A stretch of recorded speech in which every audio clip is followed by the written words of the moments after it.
ഇന്നത്തെ ക്ലാസ്സിൽ 5ാം ക്ലാസ്സിലെ ജനറൽ സയൻസ് ആണ് നമ്മൾ എടുക്കുന്നത്. ഇതിൽ 7ാമത്തെ ചാപ്റ്ററാണ് ഇന്ന് എടുക്കാൻ പോകുന്നത്. ഇന്ദ്രിയജാലം എന്നാണ് ചാപ്റ്ററിൻ്റെ പേര്. ഇതിൽ കണ്ണ്, ത്വക്ക്, ചെവി, മൂക്ക് എന്നിങ്ങനെ മനുഷ്യൻ്റെ ബോഡി പാർട്സുമായിട്ട് ബന്ധപ്പെട്ടിട്ടുള്ള ഒരു ചാപ്റ്ററാണ് ഇന്നിവിടെ നമ്മൾ എടുക്കാൻ പോകുന്നത്. ജ്ഞാനേന്ദ്രിയങ്ങൾ എന്ന് പറയും. കണ്ണ്, ചെവി, മൂക്ക്, നാക്ക്, ത്വക്ക് എന്നിവ എല്ലാം ജ്ഞാനേന്ദ്രിയങ്ങളാണ്. അപ്പോൾ ഈ ജ്ഞാനേന്ദ്രിയങ്ങളെ പറ്റിയിട്ടാണ് ഇന്നത്തെ ക്ലാസ്. അപ്പോൾ ആദ്യം തന്നെ ഇവിടെ ഒരു ടേബിളാണ് കൊടുത്തിട്ടുള്ളത്. അതിൻ്റെ ആദ്യത്തെ ജീവി എന്ന് പറയുന്നത് പരുന്താണ്. ഇതിൻ്റെ അവയവം കണ്ണാണ്.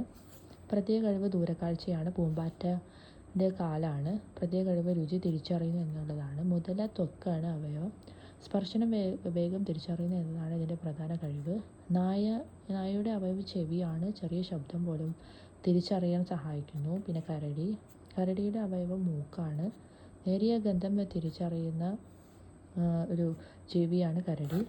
അടുത്ത ജ്ഞാനേന്ദ്രിയങ്ങൾ എന്താണെന്നാണ്. ചുറ്റുപാടുകളെ മനസ്സിലാക്കുന്നതിന് സഹായിക്കുന്ന വിവിധ തരം അവയവങ്ങൾ ജന്തുക്കൾക്കുണ്ട്. ഈ അവയവങ്ങളാണ് ജ്ഞാനേന്ദ്രിയങ്ങൾ എന്ന് പറയുന്നത്. ജ്ഞാനേന്ദ്രിയങ്ങൾ ഏതൊക്കെയാണെന്ന് ആണ് അടുത്തായിട്ട് പറയുന്നത്. ചെവി, മൂക്ക്, നാക്ക്, ത്വക്ക് എന്നിവയാണ് മനുഷ്യരുടെ ജ്ഞാനേന്ദ്രിയങ്ങൾ എന്ന് പറയുന്നത്. അപ്പോൾ ആദ്യമായിട്ട് കണ്ണ് എന്താണെന്ന് നോക്കാം. തലയുടെ മുൻവശത്ത് കണ്ണുകളുള്ള ജീവികൾക്ക് വസ്തുവിൻ്റെ സ്ഥാനവും അകലവും കൃത്യമായി തിരിച്ചറിയാൻ കഴിയുന്നു. കടുവ, സിംഹം തുടങ്ങിയ ജീവികളുടെ ഈ പ്രത്യേകത അവയെ ഇര പിടിക്കാൻ സഹായിക്കുന്നു. തലയുടെ വശങ്ങളിൽ കണ്ണുകളുള്ള ജീവികൾക്ക് രണ്ട് വശങ്ങളിലുമുള്ള കാഴ്ച സാധ്യമാകുന്നു. മാൻ, മുയൽ തുടങ്ങിയ ജീവികൾക്ക് ശത്രുക്കളിൽ നിന്ന് രക്ഷ നേടാൻ ഈ പ്രത്യേകത സഹായിക്കുന്നുണ്ട്. അപ്പോൾ കടുവ, സിംഹം എന്നുള്ള ജീവികളുടെ കണ്ണിൻ്റെ സവിശേഷതയെക്കുറിച്ചാണ് ഇതിൽ പറയുന്നത്. അടുത്ത പൂച്ചേൻ്റെ സവിശേഷതയാണ്. പൂച്ചയുടെ കണ്ണിലെ കൃഷ്ണമണി പകൽ വെളിച്ചത്തിൽ ചുരുങ്ങിയും രാത്രിയിൽ പരമാവധി വികസിച്ചും കാണപ്പെടുന്നുണ്ട്. നേരിയ വെളിച്ചത്തിൽ പോലും അവയ്ക്ക് കാഴ്ച സാധ്യമാകും. പൂച്ചയുടെ കണ്ണുകളിൽ പ്രത്യേക തരം കോശങ്ങളുടെ ഒരു പാളിയുണ്ട്. അതാണ് രാത്രിയിൽ കണ്ണുകളുടെ തിളക്കത്തിന് കാരണം. രാത്രിയിൽ ഇര തേടുന്ന പല ജീവികളുടെയും കണ്ണുകൾക്ക് ഈ പ്രത്യേകതയുണ്ട്. പിന്നെ അടുത്തൊരു മൂങ്ങയാണ്. മൂങ്ങയ്ക്ക് തലയുടെ നേരെ മുൻഭാഗത്തായിട്ടാണ് കണ്ണുകൾ ഉള്ളത്. കഴുത്ത് പുറകോട്ട് തിരിച്ച് പുറകിലെ കാഴ്ചകൾ കാണാനും മൂങ്ങയ്ക്ക് സാധിക്കുമെന്നുള്ളതാണ് മൂങ്ങയുടെ പ്രത്യേകത എന്ന് പറയുന്നത്. അടുത്ത മരയോന്തിന് ഒരേ സമയം കണ്ണുകളെ വ്യത്യസ്ത ദിശകളിലേക്ക് ചലിപ്പിച്ച് ചുറ്റുമുള്ള കാഴ്ചകൾ കാണാൻ കഴിയുന്നുണ്ട്. അടുത്തത് സ്നെല്ലൻ ചാർട്ടാണ്. കാഴ്ച പരിശോധിക്കാൻ സാധാരണയായി ഉപയോഗിച്ചിരുന്ന ഈ ചാർട്ടിൽ പല വലിപ്പത്തിലുള്ള അക്ഷരങ്ങളാണുള്ളത്. മുകളിൽ നിന്ന് താഴേക്ക് വരുന്തോറും വലുപ്പം കുറഞ്ഞു വരുന്ന രീതിയിലാണ് അക്ഷരങ്ങൾ ക്രമീകരിച്ചിരിക്കുന്നത്. 1862 ഡച്ച് നേത്രരോഗ വിദഗ്ധനായ ഹെർമൻ സ്നെല്ലനാണ് ഇത് തയ്യാറാക്കിയത്. അത് നമുക്കൊന്ന് മാർക്ക് ചെയ്ത് വെക്കാവുന്നതാണ്. അപ്പോൾ ആരാണ് ഇത് തയ്യാറാക്കിയത്? ഈ ഒരു സ്നെല്ലൻ ചാർട്ട് തയ്യാറാക്കിയ വിദഗ്ധനാണ് ഹെർമൻ സ്നെല്ലൻ അല്ലേ. ഈ സ്നെല്ലൻ ചാർട്ട് ഇതിൻ്റെ പേരിൽ തന്നെ ഉണ്ട്. സ്നെല്ലനാണ് ഇത് തയ്യാറാക്കിയത്. 1862 ഡച്ച് നേത്രരോഗ വിദഗ്ധനാണ് ഹെർമൻ സ്നെല്ലൻ. അടുത്തത് കാഴ്ച വെല്ലുവിളി നേരിടുന്നവരെ സഹായിക്കുന്നതിനുള്ള പ്രത്യേകതകൾ മൊബൈൽ ഫോൺ, വാച്ച്, കമ്പ്യൂട്ടർ തുടങ്ങിയ ഉപകരണങ്ങളിലുണ്ട്. പിന്നെ ശാസ്ത്ര സാങ്കേതിക വിദ്യകളിലുള്ള വളർച്ച ഇവയിൽ വരുത്തിയ മാറ്റങ്ങൾക്ക് ഉദാഹരണമാണ് സ്മാർട്ട് കീനും ഡിജിറ്റൽ ബ്രെയിൽ സ്ലേറ്റും ഉദാഹരണങ്ങളാണെന്നാണ് പറയുന്നത്. പിന്നെ അടുത്തത് സ്മാർട്ട് കെയിൻ എന്താണെന്നാണ് അടുത്ത് പറയുന്നത്. വഴി കണ്ടെത്താൻ കൂടുതൽ എളുപ്പത്തിൽ വഴി കണ്ടെത്താൻ സഹായിക്കുന്നു. തടസ്സം കണ്ടെത്താൻ അൾട്രാസോണിക് അല്ലെങ്കിൽ ഇൻഫ്രാറെഡ് സെൻസറുകൾ ഉപയോഗിച്ച് തത്സമയം തടസ്സങ്ങൾ കണ്ടെത്താനാകും. പിന്നെ കണക്ടിവിറ്റി സ്മാർട്ട് മെനുകൾക്ക് ബ്ലൂടൂത്ത് വഴി സ്മാർട്ട് ഫോണുകളിലേക്കോ മറ്റ് ഉപകരണങ്ങളിലേക്കോ കണക്ട് ചെയ്യാനാകും. പിന്നെ വീഴ്ച കണ്ടെത്താൻ സഹായിക്കും. ഇത് താഴെ വീഴുകയും എഴുന്നേൽക്കാൻ കഴിയാതെ വരികയും ചെയ്താൽ ബന്ധപ്പെട്ടവരെ വിവരം അറിയിക്കുന്നു. പിന്നെ ഇതിൽ വ്യക്തിഗത ക്രമീകരണവും ദത്തശേഖരണവും ഉണ്ട്. ക്രമീകരിക്കുന്ന ഉയരം, വ്യത്യസ്ത ഹാൻഡിൽ ഗ്രൂപ്പുകൾ, വിവിധ സെൻസറി ഫീഡ്ബാക്ക് ക്രമീകരണങ്ങൾ എന്നിവയാണ് ഉള്ളത്. പിന്നെ ദത്തശേഖരണം യാത്ര ചെയ്ത ദൂരം, നടത്ത വേഗത, നേരിടുന്ന തടസ്സങ്ങളുടെ വിവരങ്ങൾ തുടങ്ങിയവ ഇത് ശേഖരിക്കാൻ ഇവയ്ക്ക് കഴിവുണ്ട്. അതാണ് സ്മാർട്ട് കെയിൻ എന്ന് പറയുന്നത്. അത്ര ഇമ്പോർട്ടൻ്റ് അല്ല. അടുത്തത് ചെവി. കാഴ്ചയോടൊപ്പം കേൾവിയും ചേരുമ്പോഴാണ് നമുക്ക് ചുറ്റുപാടിനെ നന്നായി മനസ്സിലാക്കാൻ പറ്റുന്നത് നേരിട്ടും ഫോൺ വഴിയും ആരോഗ്യ വിദഗ്ധരുടെ സേവനം എല്ലായിടത്തും ലഭ്യമാകുന്ന ഇക്കാലത്ത് ശാസ്ത്രീയ അടിത്തറയില്ലാത്ത ചികിത്സാ രീതികൾ പിന്തുടരരുത്. പിന്നെ ആരോഗ്യ വിദഗ്ധരുടെ നിർദ്ദേശപ്രകാരം മാത്രമേ ചെവിയിൽ മരുന്നുകൾ ഉപയോഗിക്കാവൂ. സ്വയം ചികിത്സ അപകടമാണ്. കേൾവിശക്തി നഷ്ടപ്പെടാൻ പോലും ഇത് കാരണമാകുമെന്നാണ് ഇതിൽ പറയുന്നത്. ചെവിക്കുള്ളിൽ വെള്ളം കയറുന്നത് ചെവിയിൽ അണുബാധ ഉണ്ടാക്കുന്നു. ഇത് ചെവി വേദനയ്ക്കും ചിലപ്പോൾ കേൾവി കുറവിനും കാരണമായേക്കാം. പിന്നെ പല കാരണങ്ങളാലും കേൾവിക്കുറവ് ഉണ്ടാകാറുണ്ട്. ഇത് പരിഹരിക്കാനുള്ള ഉപകരണങ്ങളാണ് ശ്രവണ സഹായികൾ എന്ന് പറയും. ഹിയറിംഗ് എയ്ഡ്സ് എന്നൊക്കെ കേട്ടിട്ടുണ്ടാവും. ഹിയറിംഗ് എയ്ഡ്സ് ശ്രവണ സഹായികളാണ് കേൾവിക്കുറവ് സഹായിക്കുന്നത്. അടുത്ത ശബ്ദത്തിൻ്റെ ഉച്ചത കൂട്ടാനും വ്യക്തത വരുത്താനും പ്രത്യേക സംവിധാനങ്ങളുള്ള വിവിധ തരം ശ്രവണ സഹായികൾ ഇന്നത്തെ കാലത്ത് ലഭ്യമാണ്. കോക്ലിയർ ഇംപ്ലാന്റ് ശസ്ത്രക്രിയയാണ് ഈ ഒരു കേൾവിശക്തിക്ക് പരിഹരിക്കാൻ ഉപയോഗിക്കുന്നത്. ജന്മനായുള്ള കേൾവി തകരാറുകളാണ് ഇതുകൊണ്ട് പരിഹരിക്കാനാവുന്നത്. ഇതൊരു ശസ്ത്രക്രിയയാണ്. കോക്ലിയർ ഇംപ്ലാന്റ് ശസ്ത്രക്രിയ എന്നാണ് ഇതിൻ്റെ പേര്. ചെവിക്കുള്ളിലെ കോക്ലിയ മാറ്റി വയ്ക്കുന്ന ഒരു ശസ്ത്രക്രിയയാണിത്. അടുത്തത് മൂക്കിനെ പറ്റിയിട്ടാണ്. മൂക്കിനുള്ളിൽ എപ്പോഴും ഈർപ്പം അനുഭവപ്പെടുന്നു. ഒരു സ്രവം ഉൽപ്പാദിപ്പിക്കപ്പെടുന്നതാണ് ഇതിനു കാരണം.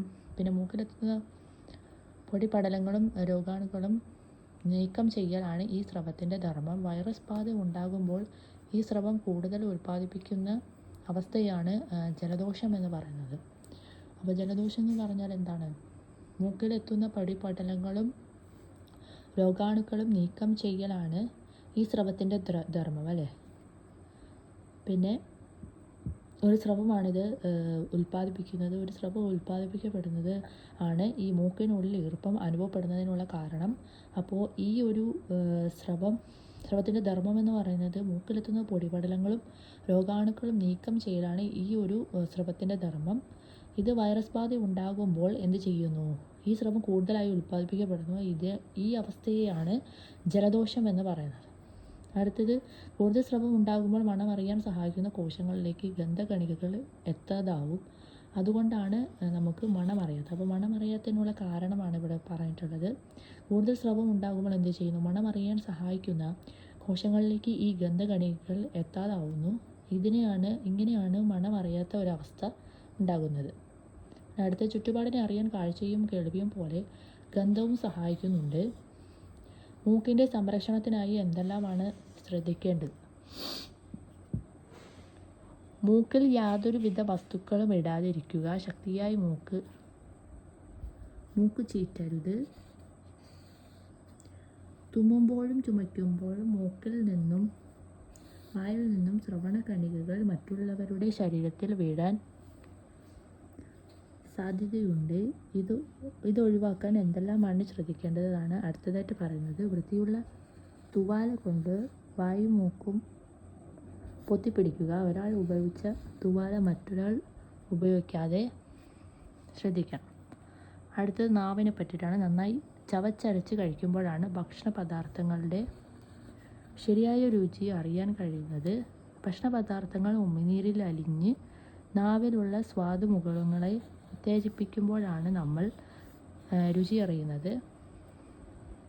സംസാരിക്കാൻ സാധിക്കുന്നത് നാവിൻ്റെ ഒരു ധർമ്മമാണ്. അടുത്ത നാവിൻ്റെ ആരോഗ്യത്തിനായി നാം എന്തെല്ലാമാണ് ശ്രദ്ധിക്കേണ്ടത്? ചൂടോ തണുപ്പോ അധികമുള്ള വസ്തുക്കൾ കഴിക്കാതിരിക്കുക. ശക്തിയായി നാവ് വടിക്കരുത്. അടുത്തതായിട്ട് ത്വക്കിനെ പറ്റിയിട്ടാണ് പറയുന്നത്. സ്പർശനത്തിലൂടെ വസ്തുക്കളെ തിരിച്ചറിയാൻ സഹായിക്കുന്ന ഒരു അവയവമാണ് ത്വക്ക് എന്ന് പറയുന്നത്. ചൂട്, തണുപ്പ് തുടങ്ങിയവ അറിയുന്നതിനും ഈ ത്വക്ക് സഹായിക്കുന്നു. ശരീരത്തിലെ ഏറ്റവും വലിയ അവയവമാണ് ത്വക്ക്. ശരീരത്തിനുള്ളിലേക്ക് രോഗാണുക്കൾ പ്രവേശിക്കാതെ ത്വക്ക് തടയുന്നുണ്ട്. ശരീരത്തിൻ്റെ ചൂട് നിയന്ത്രിക്കുന്നതിലും വിയർപ്പിലൂടെ മാലിന്യം പുറന്തള്ളുന്നതിലും ത്വക്കിന് ഒരു പങ്കുണ്ട് എന്നാണ് പറയുന്നത്. പിന്നെ അടുത്ത് ത്വക്കിൻ്റെ സംരക്ഷണത്തിനായി നമ്മൾ എന്തെല്ലാമാണ് ശ്രദ്ധിക്കേണ്ടത്? ത്വക്ക് വൃത്തിയായി സൂക്ഷിക്കണം. ആവശ്യത്തിന് വെള്ളം കുടിക്കണം. ത്വക്കിൻ്റെ ആരോഗ്യത്തിന് സഹായിക്കുന്ന ഇലക്കറികൾ, പഴങ്ങൾ എന്നിവ ഭക്ഷണത്തിൽ ഉൾപ്പെടുത്തണം. അപ്പോൾ ഇത്രയും കാര്യങ്ങളാണ് ഈ ഒരു ചാപ്റ്ററിലുള്ളത്. ത്വക്ക്, നാവ്, കണ്ണ്, മൂക്ക്, എന്നിവയെക്കുറിച്ചിട്ടാണ് ഇതിൽ പറയുന്നത്. ഇത് വളരെ ചെറിയൊരു ചാപ്റ്ററാണ്. അടുത്തായിട്ട് കുറച്ച് ക്വസ്റ്റ്യൻസ് ആണ്, നിങ്ങൾക്ക് സ്ക്രീൻഷോട്ട് എടുക്കാവുന്നതാണ്. പിന്നെ ഇതിൻ്റെ ആൻസർ കീയും താഴെ കൊടുത്തിട്ടുണ്ട്. അപ്പോൾ നമ്മൾ ഒരു ഓൺലൈൻ ട്യൂഷൻ തുടങ്ങിയിട്ടുണ്ട്. കേട്ടറ്റിനും LP-UP അല്ലെങ്കിൽ PSC എഴുതുന്നവരൊക്കെ ഉണ്ടാവും. അവർക്കൊക്കെ വളരെ യൂസ്ഫുൾ ആയിട്ടുള്ള ക്ലാസ് നമ്മൾ തുടങ്ങിയിട്ടുണ്ട്. ആരെയും കിട്ടാത്തത് കൊണ്ടാണ് നമ്മൾ ഇങ്ങനെ യൂട്യൂബിൽ വീഡിയോസ് ഇടുന്നത്. സോ അതിൽ ആർക്കെങ്കിലും ജോയിൻ ചെയ്യണം താല്പര്യമുള്ളവർ എന്നെ ഒന്ന് കോണ്ടാക്റ്റ് ചെയ്യണം. ബാക്കി ഡീറ്റെയിൽസ് ഞാൻ പറയാം. ഞാൻ ക്ലാസ് എടുക്കുന്നത് ഗൂഗിൾ മീറ്റ് വഴിയും സൂം വഴിയൊക്കെ ക്ലാസ് എടുക്കും. അപ്പോൾ ആർക്കെങ്കിലും താല്പര്യമുണ്ടെങ്കിൽ ഒന്ന് ജോയിൻ ചെയ്യാൻ മറക്കരുത്.